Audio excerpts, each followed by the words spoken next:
Hey, Hannah House One here. Welcome to day 6 of the 12 Days of Scratchmas challenge, where every day I show you how to make a simple Christmas themed minigame in Scratch. Today we're going to be making a game called Holiday Hunt, where you have to find a character that matches a given character from a set of characters that are moving around the screen until all of them have been found, at which point the game resets and you do it all over again. I am of course assuming that you have completed parts 1 through 5, and we will be continuing right from where we left off. So if you haven't completed those parts yet, those are linked down below so you can code along with me up to this point. But apart from that, let's dive right in. So under the game start script, we're going to scroll back up to the code we had for game 4. And we're just going to duplicate that and drag it right into the section for game 6, as we can use this as a fairly good base. We're going to change this first set block to be set variable 2 to be pick random 1 to 12, just like that. And we're also going to drag in a reset block right before this repeat loop. That's all we need for game start. So let's go down to the clone define script quickly, and we go to the if game is equal to 6 section of that. I'm going to copy this section from the if game is equal to 5 section. We need to set this type to be find. And we want to switch costume to character 1, if you can find that in this long list of characters. In this case, we want to go to 0y40. Then we want to set this type to character. I'm going to remove this quick clone myself block, and we're going to just drag in a go to block. We want to go to minus 155, y minus 25. And we're going to set this val to 1.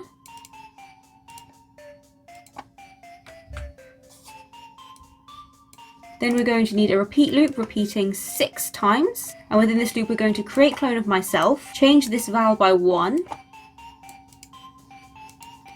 And we're going to need a change x by block. I'm going to change x by 60. I'm going to repeat everything from the go to block and then get rid of the set this val to block. And we're going to change the y value from minus 25 to minus 85. Just drag that onto the end. Then we can drag this into the if game is equal to 6 section. I'll show you that this creates all of the characters that will be displayed. The next thing I want to do is find the reset script, which is just under here. And in the if game is equal to 6 section, in this section what we're going to do is we're just going to go to the variables tab and drag in a delete all of game info 1 block. Duplicate that and then set it to be game info 2, so we delete all of both lists. And then we're going to add 1 to game info 1, just like that. Then we will set variable 1 to 2.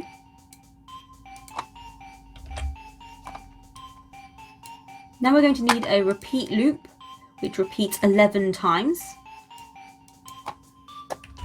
I'm just going to copy one of these insert blocks from the thing we did for game 3. And we're going to insert variable 1, and we're going to leave this the rest of the thing. So it still says pick random 1 to length of game info 1 plus 1 of game info 1. Then after that we want to change variable 1 by 1. Then we want to set variable 1 to be 1. Then we need another repeat loop. And we want to repeat 12 times. Then back to variables, we want to add thing to game in. What we need to do is add variable 1 to game info 2. And again, we need to then change variable 1 by 1 within this loop. So basically what this does is it shuffles all the characters, so the characters are in a random order as they move around the screen. And then the second list just tells you which characters you've already found, so that way it doesn't repeat the same character twice and the characters disappear once you've selected them, which we do need to code in right now. So now we're going to go into the if game is equal to 6 part of the when I started to clone script. And for this section we need an if else function. And for this we want it to be if this type is equal to character.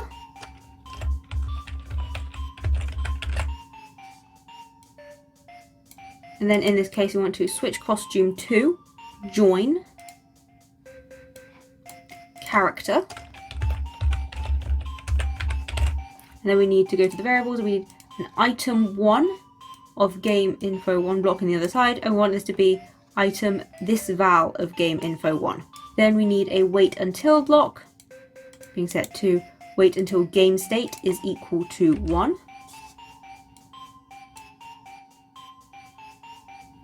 Then we need a repeat until loop with it being set to repeat until not game state is equal to 1. Then we need an if else function in that. We're doing if y is equal to minus 25. So we get the y position input from the motion section. And then we need another if else function in that with it being set to if x position instead of y position. So we need to go back to the motion tab, get the x position block. If x position is equal to negative 155. Then we want to add a repeat loop into the if portion of that. So to repeat 20 times, then go back to motion. We need to change y by negative 3. Then we need an if else function.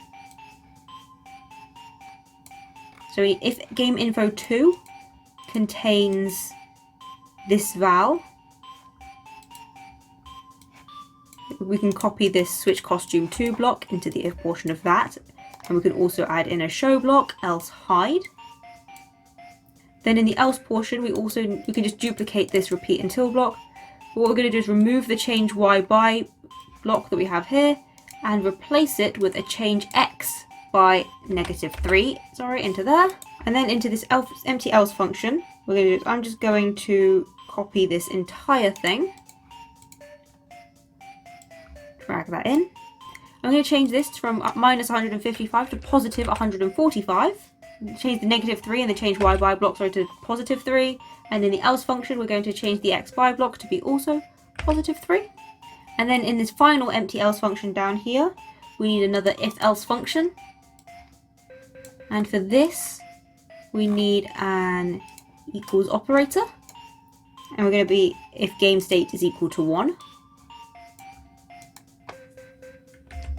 And we're going to copy this switch costume 2 block. We're going to be character variable 2. So join character variable 2, else we hide.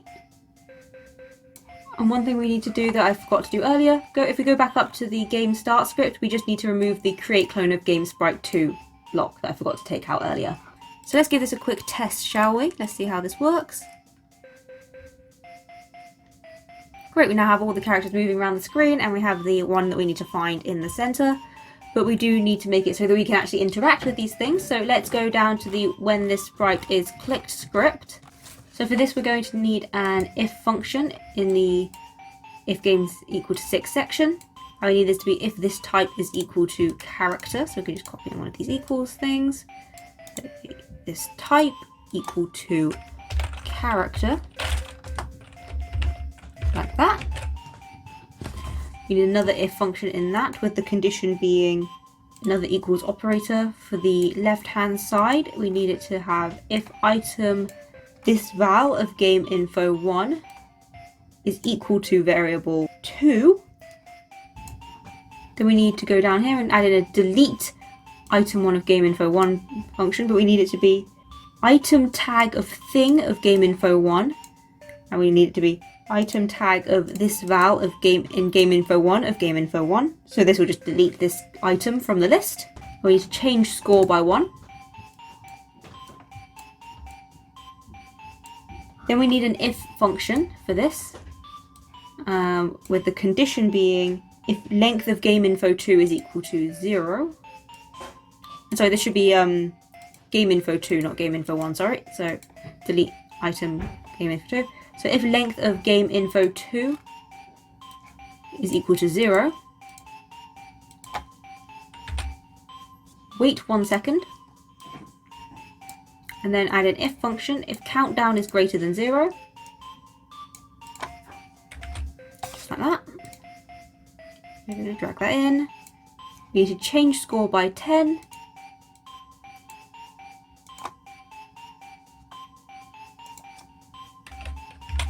Change countdown by 10, just to give you a bit more time so you don't run out of time for the second round. And we also need to drag in a reset block.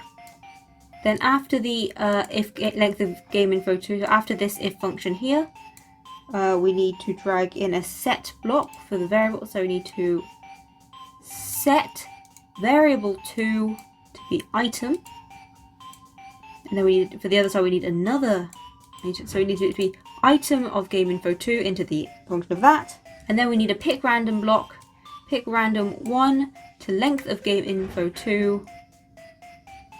So this should read in total, set variable 2 to item, item pick random 1 to length of game info 2 of game info 2 of game info 1. So let's give this a quick test.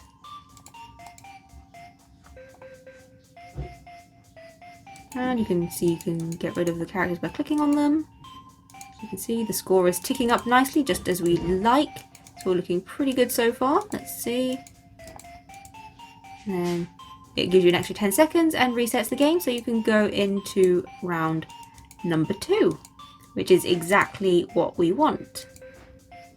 So now let us add in some sound effects just to polish everything off nicely for this game, shall we? So with just the only sound effect that I want to add for this bit is in this section. It says, like in the beginning of the if item this value variable 2 is equal to variable 2 section of the when the sprite is clicked script, you can play sound pop 1. And then just to make this a bit more interesting, because you're going to be hearing this sound a lot, I'm going to add in a join operator and set this to be actually be pop pick random 1 to 3, because there's 3 pop sounds and it will just cycle between them randomly, just to add a bit more visual audio interest. And then in the if length of game info 2 section is equal to 2 section, we're going to start sound correct at the beginning of that. And that's all that we need to do sound wise for our game, which does mean that we are done here. So thanks for watching. I hope you enjoyed this video. Like and subscribe if you did. It lets me know that this is something to see more of. Join the Discord link down below, and I'll see you tomorrow with part 7 of the 12 days of Scratchmas challenge. Bye!